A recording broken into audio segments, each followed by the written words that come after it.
Hello everyone, it's everybody's favourite feisty feline, Xephas Gracepaws here, and welcome back to a new video. Today we're going to look at this CNN article that I found. It was published on the 9th of November this year, so it's fairly recent. It's called What You Don't Get About Furry Fursonas. So, as a lot of us probably know, the media aren't great at representing the fandom and what we're really about. So I'm hoping that this is going to be a bit more, a bit fairer, maybe a bit better researched than a lot of the articles. You know, most of them are just like, oh, they're just delinquents that have sex in fursuits. And although I'm not denying that does happen, it's not as common as the media make out, so let's just see what CNN have to say about furry fursonas and what I don't get about them, or what you don't get about them. So yeah, the truth about one of the world's most misunderstood subcultures. Okay, it's quite nice the way the article's laid out, so, okay. With roots dating back to the first furry convention in the late 1980s, the furry community, aka the furry fandom, has been largely misunderstood in popular culture. Okay. See, as much as I like this layout for the article, it's kind of a bit annoying because you only get like a sentence per page. The furry fandom is a community of enthusiasts who celebrate characters and stories involving anthropomorphic animals. In other words, fictitious animal characters that have human traits. Yeah, that's pretty accurate. Many furries complain the media too often misrepresents them. What was I saying? Like, yeah, literally, it's... the misrepresentation in the media is really bad, resulting in hurtful mischaracterizations and misperceptions. Yeah, I mean, this is, like I've said it before, and I'll say it again, the media do not do much to help the perception of the fandom. Like I say, they just mostly see it as a weird, like, sexual thing, and, I mean, it can be, but, like, for me, it's not, and for most people I know, it's not. So, yeah, okay. So here's the lowdown on the furry fandom and their furry personas, aka fursonas. Cool. Number 1, furries are not about sex or fetishes. Oh, that's good. So they're actually acknowledging that that it's not just about that. That's a really cool image, I have to say though, for the back. But yeah, it's good that they're like acknowledging that no, it's not just this, you know.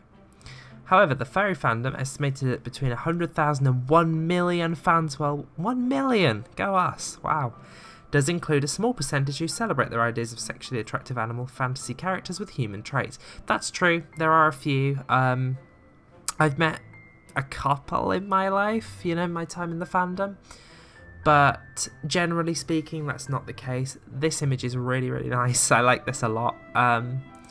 This is awesome. Furries are not all about costumes. That's another true one. Actually, this article so far is really, really good. I was expecting to go into this with... well, I was expecting it to be quite closed-minded, or quite... just sort of the general stuff that you see in the media representations of the furry fandom.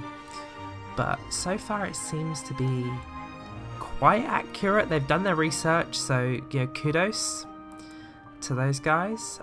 In fact, it's estimated that most people in the furry fandom do not own costumes. One reason, they typically cost upwards of $2,000 or more.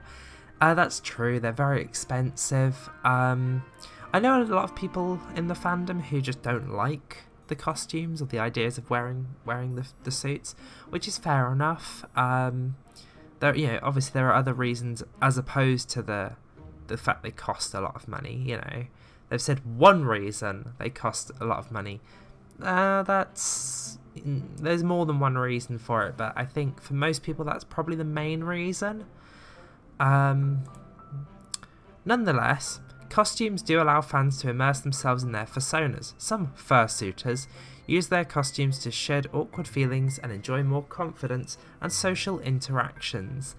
Yeah, that's pretty true. I think it's from what I understand, it's a bit like kind of cosplaying in a way, because you get to sort of escape being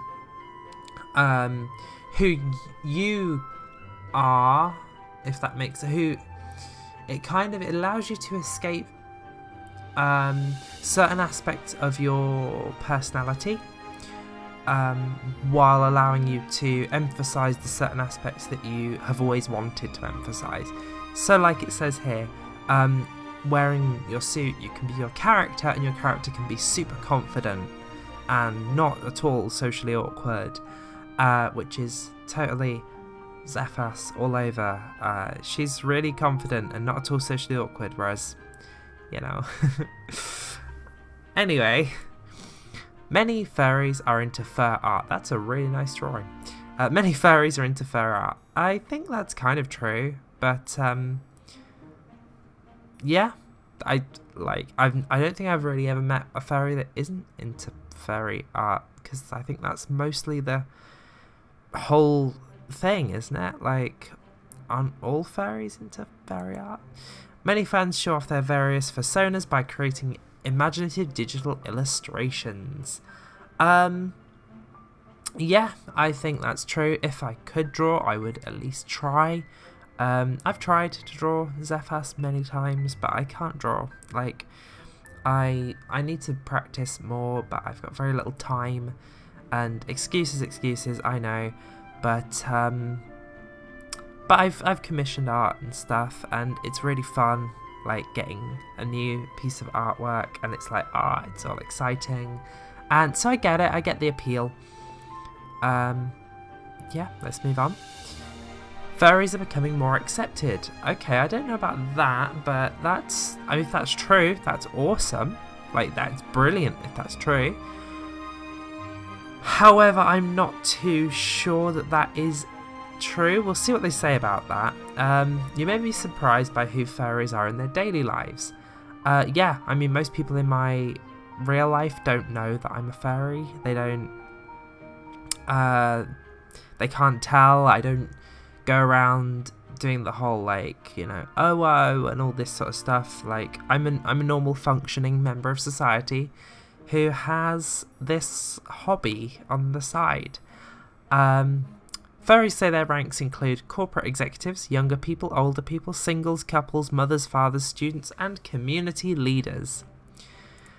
Furry conventions are a focal point of the fandom. Anthrocon in Pittsburgh drew 8,407 people this summer and raised more than $42,000 for an animal-related charity, according to its website. Yeah, I've always wanted to go to a convention, to be honest. They look awesome. They look really fun, with lots of cool stuff to do and loads of cool people to meet and hang out with. And one day I'm going to go to a convention, I'm sure, just as soon as I have money. McEwen University researcher Courtney Plant says the number of furries is growing. I don't think it will ever become mainstream, but I think as time goes on, it will be normalised in the way Star Trek and Star Wars fans become normalised.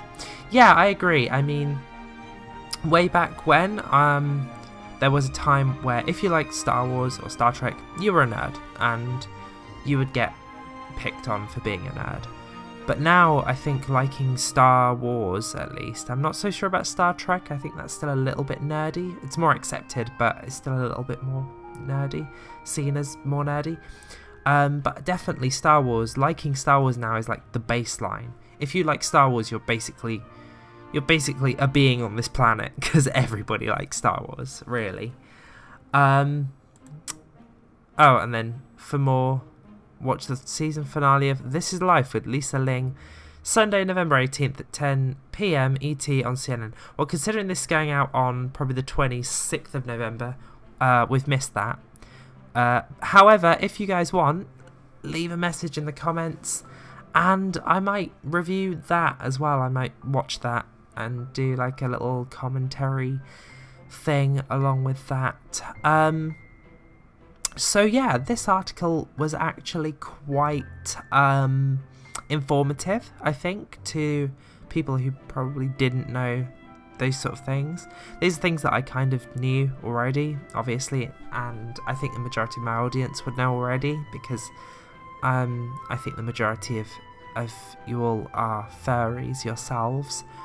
But it's very informative for people reading it who aren't part of the fandom and don't know about the truth behind it. Say, if they just believe the sort of lies of other media articles and things. It's good that there's finally some good representation of what we actually are and what we actually do. So that's brilliant. That's really, really good. Yeah, I think that's going to do it for this video. Thank you for watching. Remember to like, subscribe, and leave me a comment down below. And I will see you all in the next one.